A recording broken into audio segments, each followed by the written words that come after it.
Nuestro siguiente expositor es ingeniero mecánico electricista de mención eléctrica de acá de la UAS. Ha realizado diferentes diplomados relacionados con el sector eléctrico, una maestría en regulación económica de la industria eléctrica y varios cursos relacionados con lo mismo. Su experiencia, no la vamos a leer toda porque es demasiada, pero una de sus experiencias fue director de compra de energía y regulación de una de las distribuidoras. Vamos a recibir con un fuerte aplauso a Augusto César Bello Richardson.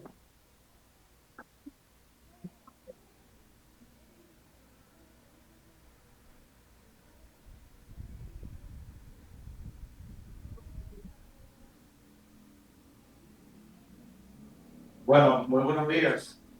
Veo algunas caras conocidas por aquí. Andrés Núñez, que da un placer verlo por acá, que trabajamos mucho tiempo. Y a Néstor Ramírez, también. Y a nuestro profesor Moreno San Juan, que siempre te mantiene igual. Sí. Bueno, vamos a hablar un poquito de algunas cosas. Vamos a tocar algunos puntos de lo que tocó Huáscar. Huáscar con toda la experiencia que tiene allá en el Centro de Control de Energía. Pero básicamente lo que vamos a ver es la evolución de las energías renovables. Y vamos a hablar del tema de la frecuencia, pero más con las normativas que se han emitido, los problemas que trae las renovables y también las soluciones. Como el tema es bastante largo, yo lo resumí, y hay cosas que las voy a pasar rápido, porque la idea es que lo que les interese esta presentación me escriben y yo se la dejo para que tengan la información. Entonces, siempre arranco todas mis presentaciones con esto para que no dejemos de olvidar en el lugar del mundo donde está ubicada la República Dominicana, que tenemos un privilegio de estar ubicados en ese lugar del Caribe, con todo lo que es comercio, turismo y todo lo demás. Eso simplemente se lo dejo. Realmente todo eso apunta a un incremento de la vida. Por eso es que el país se ha ido desarrollando y cada vez más crece la demanda. Entonces, de manera general, según la data de los OCE, tenemos 33 empresas de generación, 49 unidades de generación, 102 generadores, 5 empresas distribuidoras, una sola empresa de transmisión, que no necesariamente debe haber una sola empresa. Esto porque es un país, una isla pequeña, pero pongo esta lámina porque, por ejemplo, he tenido la oportunidad de ir varias veces a Guatemala. Guatemala, a pesar de que República Dominicana a nivel de Producto Interno Bruto está muy por encima, el sector eléctrico en Guatemala está mucho más maduro que el de acá. Guatemala consume prácticamente lo mismo que República Dominicana, que está interconectado con otros países, pero allá, como pueden ver, hay 8 empresas de transporte. Igual en otros países, también existe la comercialización. Acá, yo siempre que tengo la oportunidad hablo de eso, porque es momento de que saquemos la comercialización de las empresas distribuidoras. La comercialización en todos los libros, en toda la literatura, va en competencia igual que la generación, exactamente. O sea, y eso se puede lograr, imagínense, en Guatemala, el que va a Guatemala se da cuenta, allá se paga la energía eléctrica, las pérdidas andan por el orden del 4 o 5%, y realmente ese es un mercado sumamente maduro. Ese tema es bien extenso, pero siempre se lo dejo acá y cada vez que tengo la oportunidad lo indico. Acá existen dos mercados, mercado spot y mercado de contrato. El mercado de contrato es un mercado libre, donde nada más debe existir quien compre y quien venda, y es un mercado que se pacta de manera libre. Usted fija un punto de intercambio donde va a ser la transacción, el organismo coordinador que se encarga de hacer los cálculos, fija una duración y un precio. Entonces, y lógicamente, una cantidad. Básicamente, todos los agentes, usuarios regulados, un generador puede hacer un contrato con otro de respaldo, porque si su planta está afuera y ya él tuvo compromiso con un agente, él tiene que cumplir ese compromiso y le compra al otro. Esas formulitas son muy interesantes cuando uno manda el FAC a los C, porque usted le dice, bueno, siempre y cuando a mí me sobre y a ti te falte, yo te vendo. Y eso uno lo lleva a números y eso es lo que se deposita en el OCE para que el OCE administre estos contratos. El mercado spot es un mercado donde todo el que tiene excedente lo coloca ahí y el que necesita energía lo retira a precio del mercado spot. Los costos marginales, como saben, las centrales se ordenan en orden de mérito desde la más barata hacia la más cara. Y usted va despachando la más cara. Al final, la última que es despachada es la que fija el precio. Pero en una hora pueden haber 8 centrales que fijen precio. Y lo que se hace es un promedio ponderado de la duración de cada planta por la potencia. Y se saca un precio ponderado. El que usa mucho Excel hace suma producto y sabe que ya puede sacar ese valor. Entonces, la secuencia es que usted despacha todas las centrales en orden de medio, dejando afuera, a medida que se vaya supliendo la demanda, usted la va despachando. Si ya están todas despachadas, usted tiene que fijar un precio. La definición de costo marginal es lo que le cuesta producir una unidad adicional. Si ya usted tiene todas las plantas despachadas, no le pueden suplir la unidad adicional. Entonces busca la más barata de la que están fuera, de la lista de medios. Entonces, si ya la entró todas y ya están operando todas, tiene que fijar como quiere un precio. Entonces, quien le da el precio marginal es el costo de desabastecimiento. Lógicamente, si ya usted tiene toda la planta llena, lo que manda, si la demanda sigue subiendo, le da cobro. Entonces, hay un costo que fija la Superintendencia de Electricidad que se llama costo de desabastecimiento. Y también ahí hay una oportunidad de mejora, porque se supone que el costo va subiendo, un costo incremental, los costos marginales. Entonces, cuando ya usted va a la corte, el costo de desabastecimiento debería ser más alto que la última central que usted despachó. Pero en República Dominicana sucede lo contrario, que automáticamente usted la corte, el apagón resulta ser más barato que la última central que entró. Es una distorsión que hay, básicamente que se debe corregir con algo simple. La superintendencia igualó el costo marginal igual al costo de desabastecimiento, el costo marginal tope. Esto es lo que le llama el costo marginal tope, que lo fija la superintendencia de electricidad. Estas son las centrales ordenadas en orden de mérito. Usted va despachando las centrales en orden de mérito, por ejemplo, a Punta Catalina le cuesta 2.000 pesos por cada megavatio producido. Si entró Jaina TG, que cuesta 14.000, usted le está pagando a Jaina TG 12.000 pesos por encima de lo que le puede producir. Eso es lo que le llaman lucro cesante. Entonces, ¿qué pasa? La superintendencia, para evitar que le paguen a 14.000, lo que fijó fue un costo marginal tope, diciendo, bueno, todas las centrales que pasen de esos 10.000 pesos van a recibir su compensación por una compensación que le llaman compensación de despacho forzado. Pero mientras esta solamente va a recibir 10.000 en lugar de 14.000. Entonces, en la distorsión que yo le decía, el costo de desabastecimiento lo igualaron a ese costo marginal tope. Y ya eso es una distorsión a nivel conceptual que se debería corregir. Entonces, esta es la resolución que fija la Superintendencia de Electricidad, mediante resolución antes del 31 de diciembre de cada año. Estos son los costos marginales del mercado spot, que varían bastante. Por eso a nadie le gusta vender en ese mercado, porque es un mercado que varía hora por hora. Y de manera rápida vamos a ver la situación actual. Esto es muy importante que lo tomen en cuenta, porque por eso que se hacen las licitaciones. Usted dirá, bueno, Manzanillo lo están construyendo, son 800 megas, más 400 de Mega 2000, más 400 megavatios más que están en San Pedro, térmico, más las renovables. Realmente, toda esa generación es importante porque nosotros estamos teniendo un crecimiento exponencial. En el 2022 y el 2023 crecimos 426 megavatios, más de un 14%. Y si usted busca el promedio de los últimos 10 años, hemos crecido en promedio 6.36%. Y el país va en franco crecimiento. Entonces, si no seguimos haciendo licitaciones, entrando renovables, haciendo una combinación, podemos tener déficit de generación en el futuro. Esto es simplemente para que lo tengan, ya ustedes como académicos, que tengan, que sepan que lo que impacta a nivel internacional, la crisis, por ejemplo, La crisis nacional, cuando quebró Baninter, Banregio y Banco Mercantil, provocó un decrecimiento de la economía y por ende bajó la demanda. En la crisis del 2008, la crisis internacional provocó una recesión económica y también pasó lo mismo con la demanda, y así sucesivamente. La pandemia, lamentablemente, no provocó el decrecimiento de la generación, sino un alto consumo, porque la gente en las casas, al también dejar de dar apagones, consumieron más energía. Entonces, los proyectos renovables. En el 2000 prácticamente no teníamos solamente hidro. En el 2012 un 3%. En el 2023 ya llegamos a un 18%.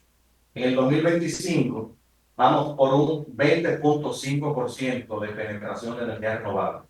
El objetivo, tenemos dos objetivos. Uno, el que dice la ley 5707, que debemos llegar al 2025 con un 25% de la generación renovable. Hay otra meta que ya fijó el Estado, que es llegar al 2030 con un 30%. Entonces, todavía nos falta. Miren que la fotovoltaica y la eólica fue en el 2011 que empezaron a penetrar. Miren, 2011 de fotovoltaica y eólica y biomasa. A diciembre del 2024 teníamos 1.462 megavatios y se espera que a diciembre de este año terminemos por más de 2.000 megavatios de penetración de energía renovable. Instalado.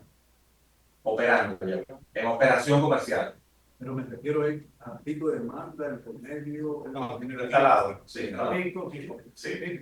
Aquí le dejo la tabla que ven los años que entraron esas plantas, los nombres de esas plantas, y aquí pueden ver, por ejemplo, en operación comercial, ya inyectando energía, tenemos en potencia instalada 1.000 megavatios de fotovoltaica, 1.000 ya generando.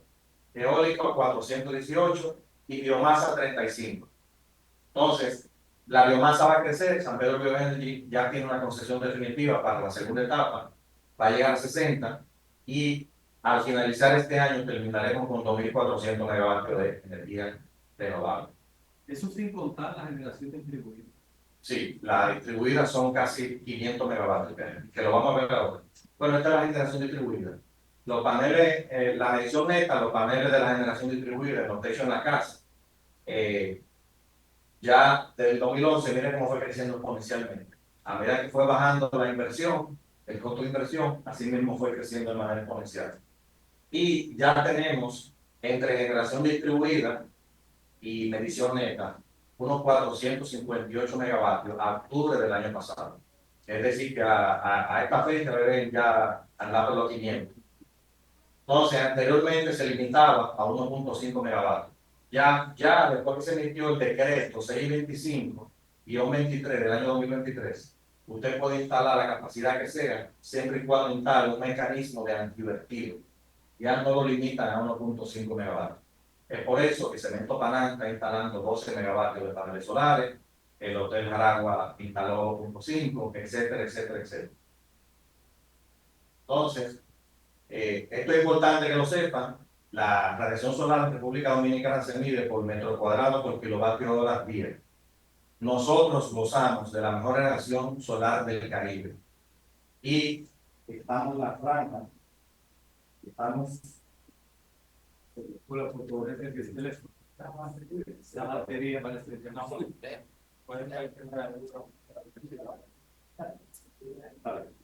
Bueno, estamos en la franja más alta del mundo, lo vamos a ver ahora. Acá usamos entre 5 y 6 kilovatios hora por metro cuadrado. Y la franja más alta del mundo está entre 6 y 6.9. Yo lo saber porque definitivamente la energía fotovoltaica tenemos que aprovechar. Entonces, se han hecho ya estudios, Irena ha hecho muchos estudios, y también tiene recomendaciones de qué hacer con la alta penetración de renovables, que vamos a ver algunas cosas. También se han hecho estudios de proyectos eólicos offshore en el agua.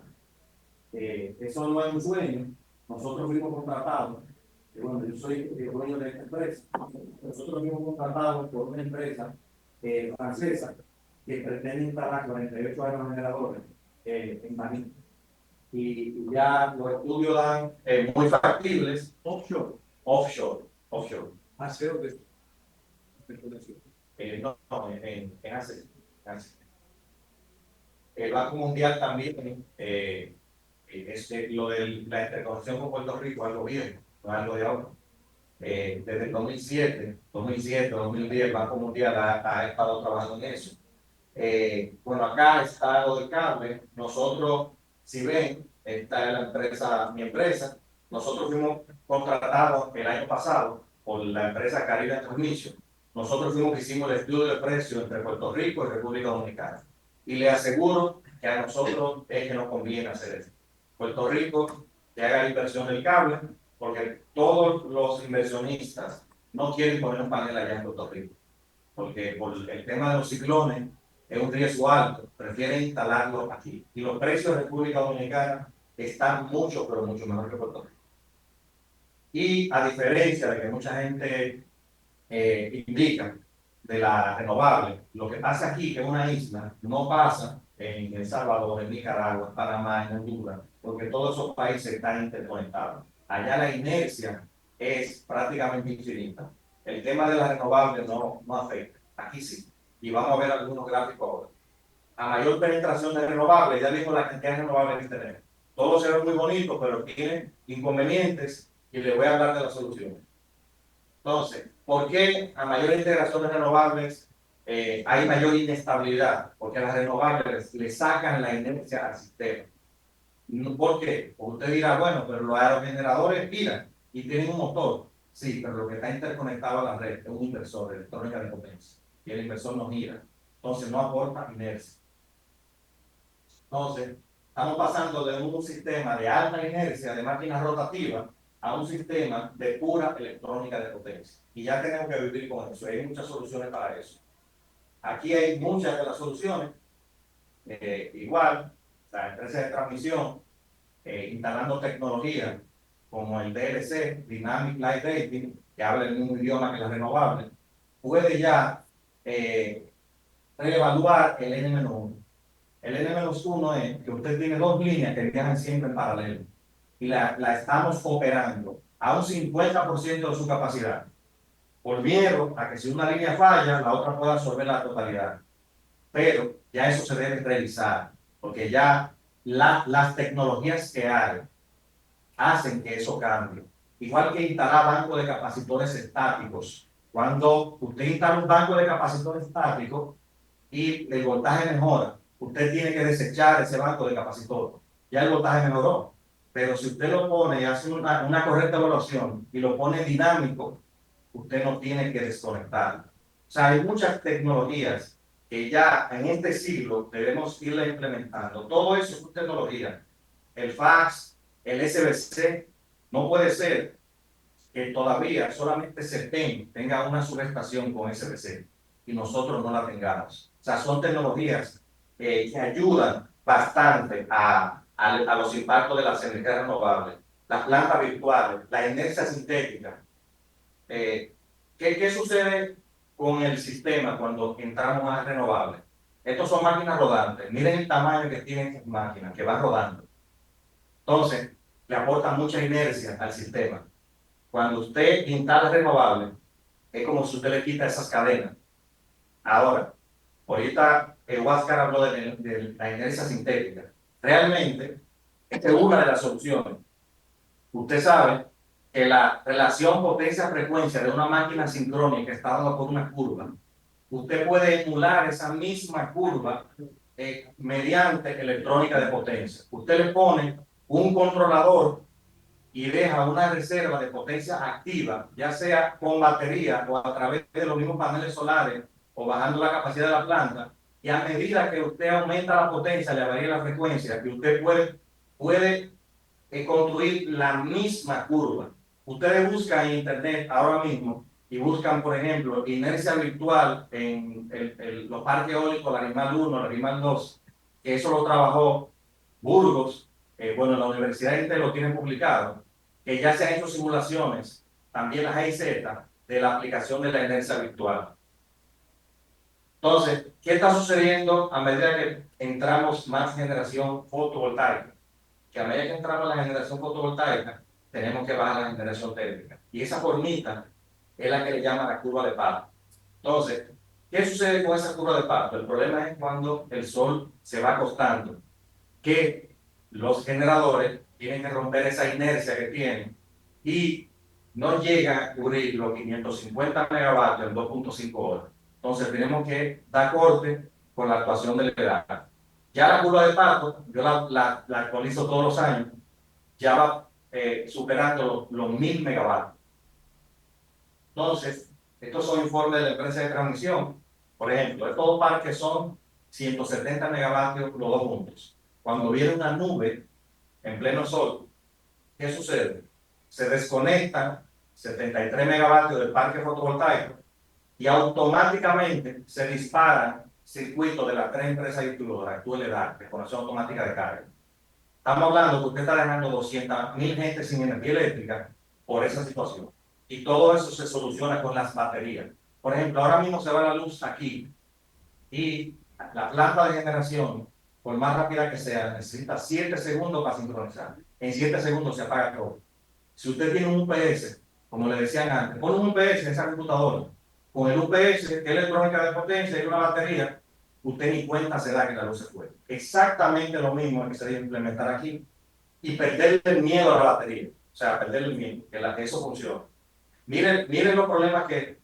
Esos son informes de la empresa de transmisión. Ahora vamos a los informes de los CEL. Una nube en pleno sol. Miren, esos rojos, baja potencia de parque fotovoltaico. Si le sigo dando hacia adelante, ven que eso ocurre todos los días. Y lo más crítico es que en un solo día ocurre hasta 4 veces. Entonces, eso son estadísticas de los CEL. Miren septiembre, señores. O sea, eso con tecnología se resuelve.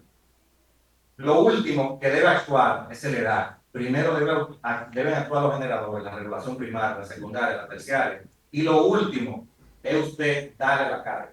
Y aquí es lo primero que se hace. Incluso, ¿Por qué no puede? porque no puede estar no, porque no puede. Ahorita vamos a hablar de eso. Acá, si ven, todo el análisis que hacían los CEL apuntaban a la adecuación del EDAR. Como a nadie le duele, vamos a poner la carga. Un escalón, 2, 3, 8. Tenemos más de 1000 megavatios que se desconectan de manera automática. Y a nadie le duele. Y eso lo soluciona la batería. Entonces, otro inconveniente es el curtailment. El curtailment simplemente hay una baja demanda, tú tienes mucha energía renovable, tienes que cortar las renovables. Entonces, esto le llamamos curtailment. ¿Qué sucede? La primera vez que ocurrió fue el 31 de diciembre del 2023. Miren que en diciembre la demanda baja y había demasiada renovable y mandaron a cortar las renovables. La segunda vez que ocurrió el 1 de enero del 2024. Caso fortuito. Después, 25 de diciembre del 2024. Ahora, ¿qué sucedió a partir de enero del 2025? Como desde el 25 de diciembre estamos dando apagones en el día. Eso yo lo expliqué en LinkedIn. ¿Por qué? Porque lo que se estaba haciendo no era correcto a nivel técnico. Vamos a hablar a nivel técnico. ¿Qué sucede con la fotovoltaica?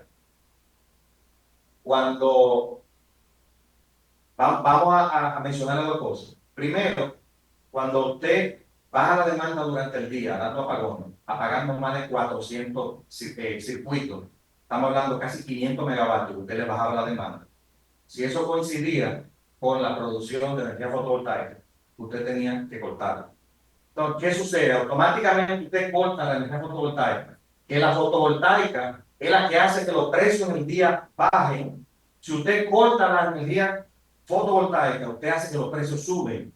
Automáticamente las empresas distribuidoras empiezan a comprar más caro, porque de la planta base, que la información está pública, a Punta Catalina, después le siguen la planta de Ars André y la de DPP. Ars André y DPP venden a 18 centavos. Eso está público en el informe del ministerio. Entonces, usted prefiere comprar 18 en lugar de comprar así, o mete batería o no da apagones, porque económicamente no estaba ayudando, porque ya el sistema cambió, la manera de operación cambió, ya no es como antes, que no había renovado. Entonces, y se lo digo con datos reales, porque esos datos los publica el OCE. El OCE tenía previsto que los costos marginales iban a ser 3.000 y subieron a 4.000 automáticamente. Eso lo publica el OCE. Nada más hay que ver la información, eso no me lo invento yo. Entonces, incluso, mire, eso es enero. Ese informe de curtailment del OCE dice, hubo curtailment aquí, aquí, aquí, aquí. Y ese día, ese 427 megavatios tuvieron que tumbar de la fotovoltaica por 2 defensoras. Eso es plata que se pierde, plata que pierde la distribuidora. Entonces, básicamente, en lugar de usted verter esa energía, coloque batería y la carga. Entonces, ahí yo me enfoco y tengo una lámina al final, que ojalá me dé tiempo de mencionarla, porque siempre yo indico que la empresa de transmisión puede instalar esa batería y no hay que modificar la normativa, porque lo recupera a través del peaje.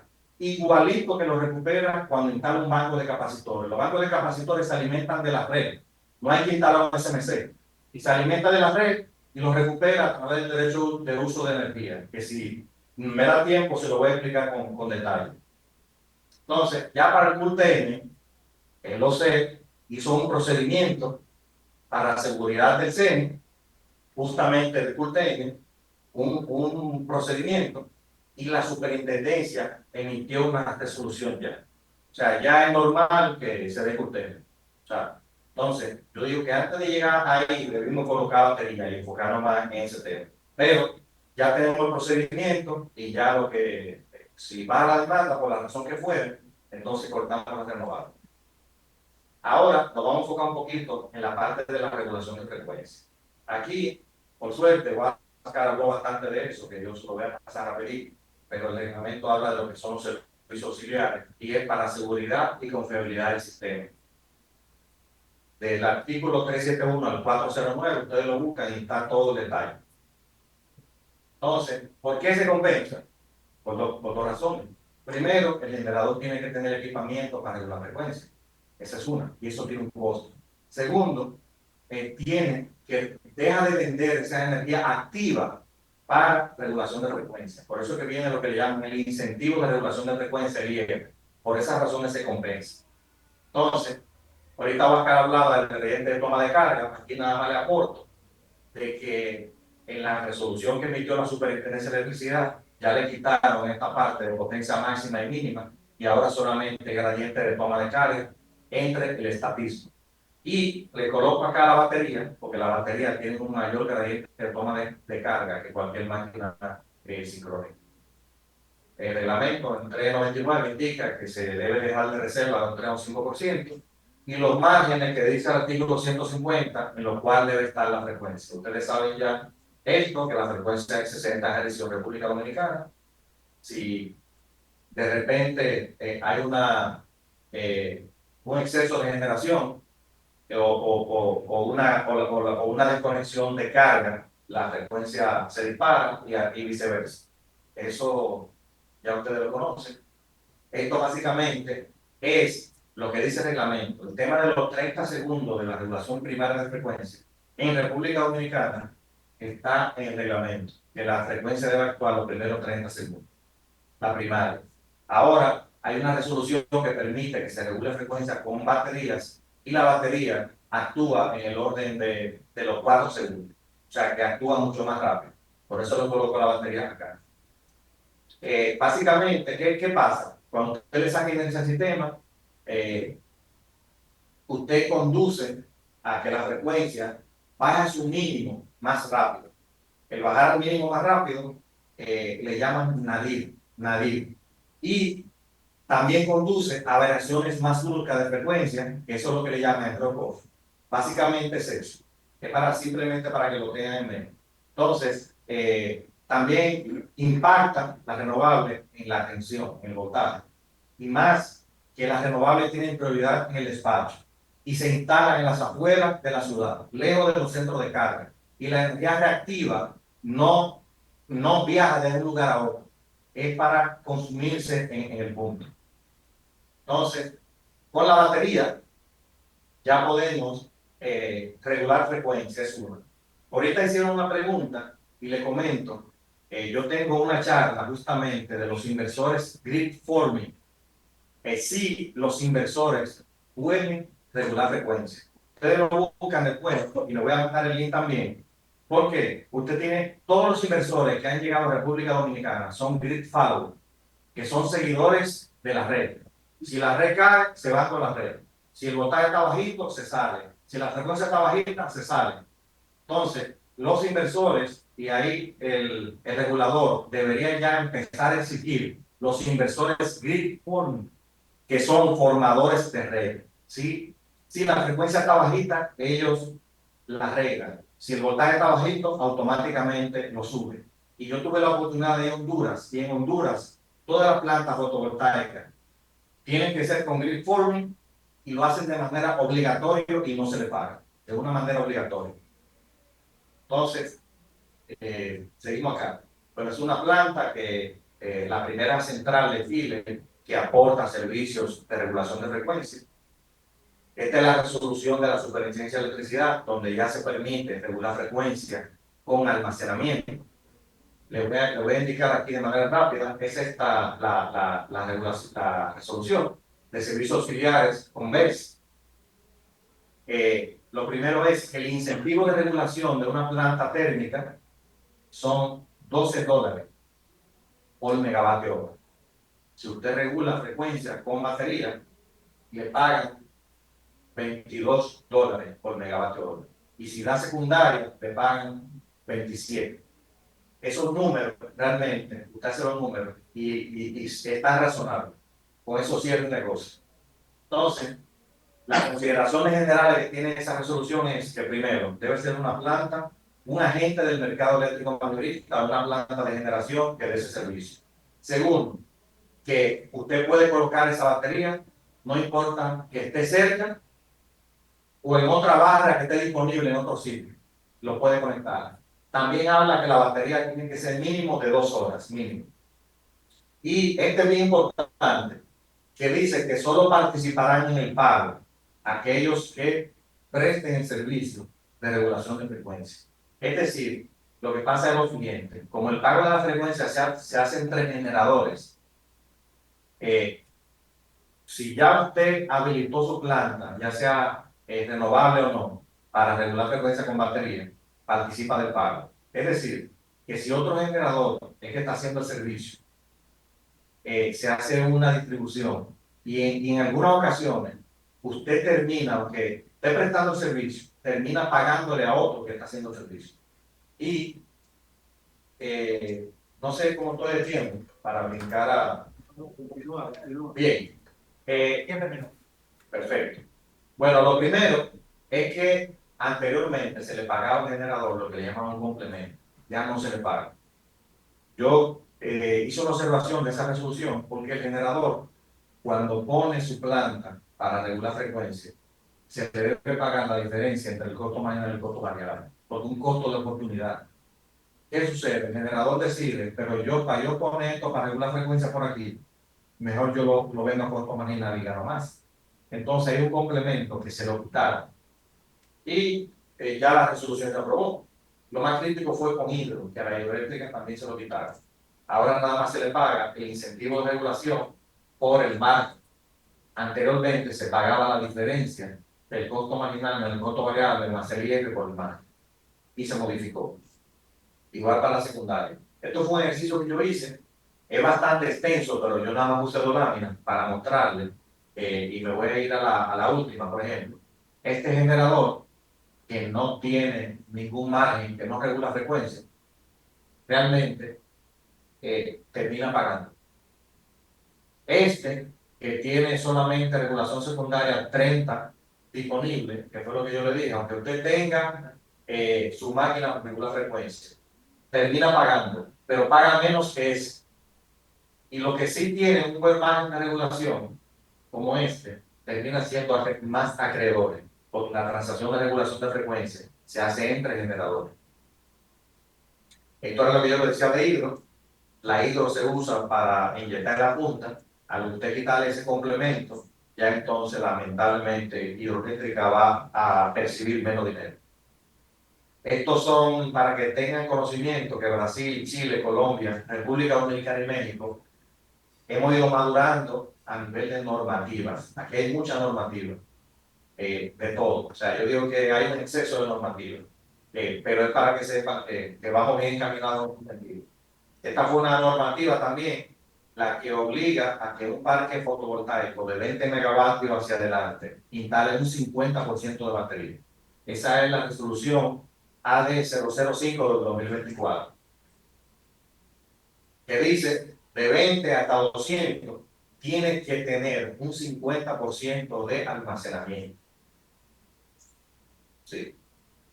Aquí es lo que yo finalmente le digo de la empresa de transmisión, que debería contemplar batería standalone. Tengo unas propuestas. Hay países que ya tienen eso ya en su parque. Reino Unido también, justamente para eso. ¿Qué pasa? La empresa de transmisión recibe lo que es el peaje.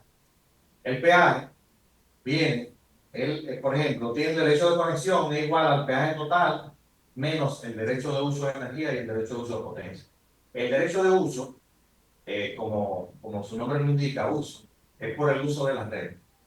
Lo que hace transmisión, ¿cómo lo percibe? Todo lo que se inyecta menos todo lo que se retira, esas pérdidas se valorizan y transmisión recibe un pago. O sea, tenemos este generador en este nudo, el generador todo en el otro nudo. El derecho de uso es los 100 megavatios hora que genera ese generador por el factor de nodo, por el costo marginal, más o menos lo que genera este generador, los 98 por el factor de nodo, por el costo marginal. Eso que está ahí es el derecho de uso de energía. Eso se hace para todos los generadores y el TED recibe ese monto. Que por eso es que yo digo, simplemente el TED instala bancos de capacitores que se alimentan de la red. Y eso va al derecho de uso. Simplemente esa energía que se usa para cargar esos bancos de capacitores, no tiene que pagar por esa energía. Eso va a todo el que esté retirando porque eso es para el sistema. Lo mismo ocurre si el instala banco de baterías. ¿Qué dice el artículo 12 y 2? Así es que se calcula el derecho de uso de energía. Es todas las inyecciones, menos los retiros de todos los agentes, ese valor que usted ve ahí, que lo calcule no sé, es el derecho de uso, que es bastante dinero. Y le voy a mostrar una cifra. Entonces, la suma algebraica de todo lo que se inyecta menos todo lo que se retira, esa suma es lo que recibe ese pago. Y lo que terminan siendo deudores le pagan a los acreedores, porque también entre la gente se hace un pequeño saldo. Entonces, estas son las resoluciones de peaje de la empresa de transmisión. Desde el año 2012 recibían 9.000 millones de pesos, para que tengan una idea. Pues la empresa de transmisión recibe por sus activos. Y miren que fue subiendo, luego aquí bajó, porque si transmisión no hace inversiones durante esos años y no declara que el peaje es más alto, es simplemente baja. Entonces, el último del 2024 fueron 11.000 millones. Yo hice un cálculo que si el TEC instala 300 megavatios de batería standalone, entonces subiría a 15.000. Y eso simplemente en el año 2026, en la resolución de peaje, simplemente se indica, ahora el peaje van a ser 15.000 millones y lo pagan todos los agentes. Y punto. No hay que modificar la normativa para nada, para hacer eso. Entonces, aquí ven lo que usted recibe de pago por derecho de conexión, que es la amarilla, derecho de uso de potencia, que es esta, y derecho de uso de energía. O sea, que es una buena cantidad de dinero que recibe la ET. Y también, que dice acá, la empresa de transmisión deberá poner a disposición del CENI todo el equipamiento necesario para el control de tensión y suministro de potencia reactiva, incluyendo compensadores sincrónicos, estáticos. Ahí lo que hace falta es incluir el almacenamiento, porque en el momento que se hizo ese reglamento, la batería no estaba muy en su apogeo. Por ejemplo, mire acá, la ET puede instalar, por ejemplo, el MSC y MSR, que solamente aportaban pares. Después viene el SBC, el STACOM y la batería que aporta las dos cosas, megavatios y megavatios. Sí. Entonces ya con esto terminamos, que es lo que yo le decía, que Todo esto son equipamientos que la empresa de transmisión debería instalar. El SBC, FAS, el DLC, que va en la línea de transmisión, y no seguir operando la línea con un 50% de su capacidad. Y ya, por ejemplo, en la zona sur, hay una línea que se está operando al 90%, y ya tiene años operando así y no ha ocurrido ninguna falla. O sea que se puede, se puede. Yo trabajaba en el OCE justamente cuando se hablaba bastante del tema del N-1. Y básicamente es eso. Con eso terminamos ya la presentación. Espero que le haya gustado. Me escriben para mandársela al que le interese y cualquier pregunta que no me hagan ahora me la hacen por WhatsApp. Gracias. Vamos a abrir los micrófonos para las personas que están en línea también. ¿Hay preguntas acá? Vaya guiando usted mismo. No, no hay problema.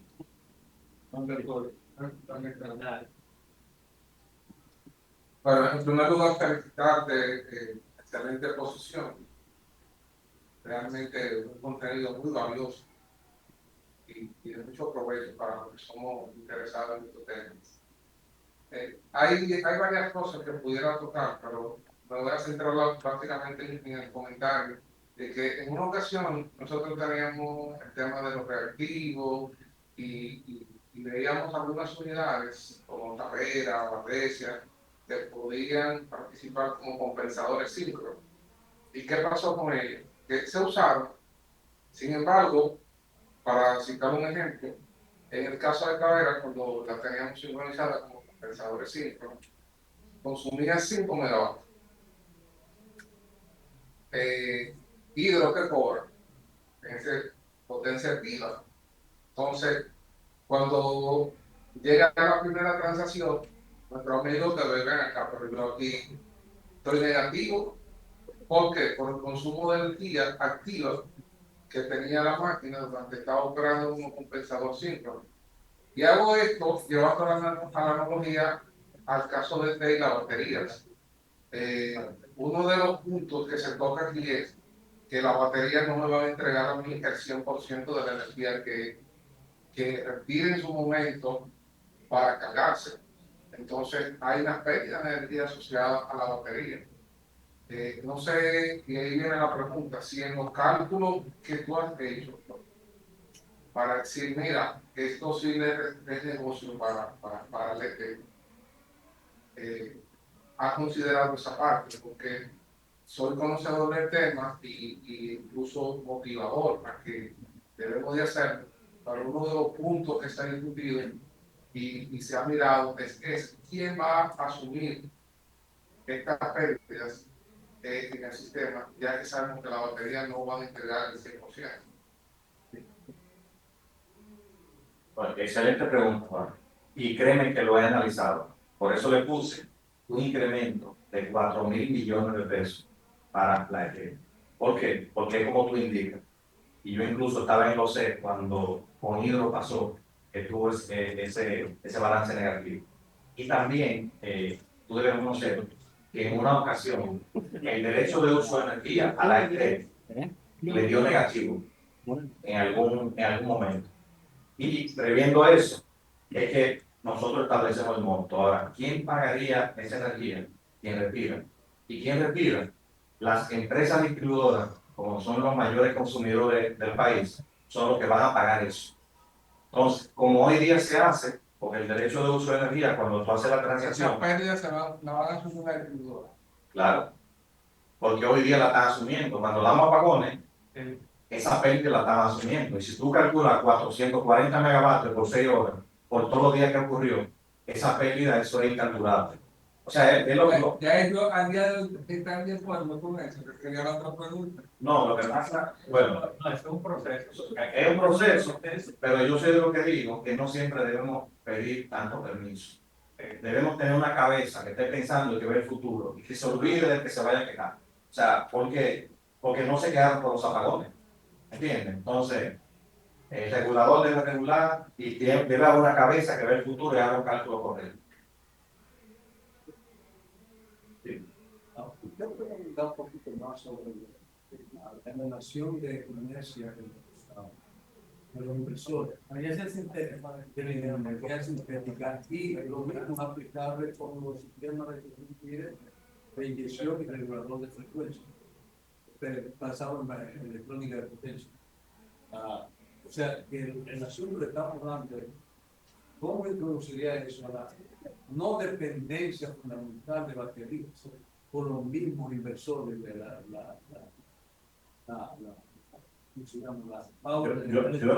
Yo entendí la pregunta, incluso voy en la misma línea de lo que te respondió Guas.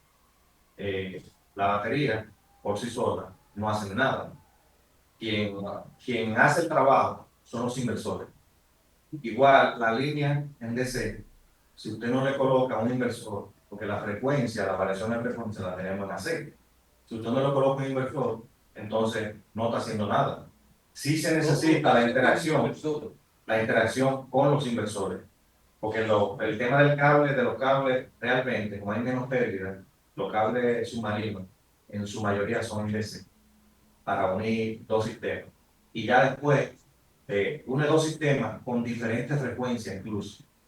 Ya después usted saca 50 Hz por allá, 60 por acá, pero es básicamente que usted le coloque para convertir eso en corriente alterna.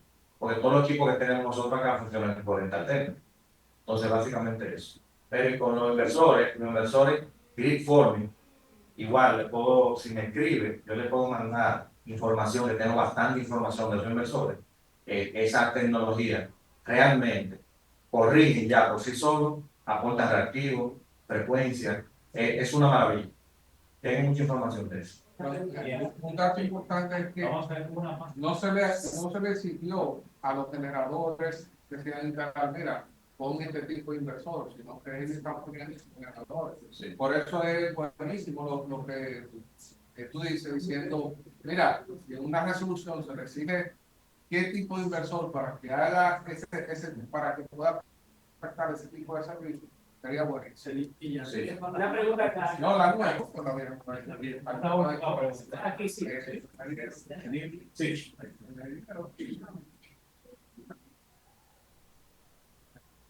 Hay algo que creo que debe aclararse, y es que las baterías no regulan per se. Ellas aportan energía al sistema, pero ellas no regulan. Eso podemos aclararlo. Yo entiendo que está claro. Es simplemente una fuente de almacenamiento. Quien hace la regulación son los inversores que tú coloques ahí.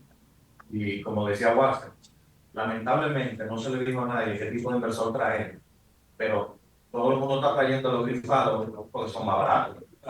Un grifo te cuesta 40% más. Entonces, si nadie te exige que metas 40% más caro, tú traes más barato. Entonces, pero yo digo que las autoridades deben estar viendo hacia el futuro y deben emitir una resolución. De ahora en afuera, que viene de ahora para adelante, tiene que ser informe, porque tenemos que proteger el sistema. Tenemos que pensar. Sí. Excelente, Augusto. Sea un fuerte aplauso y agradecer a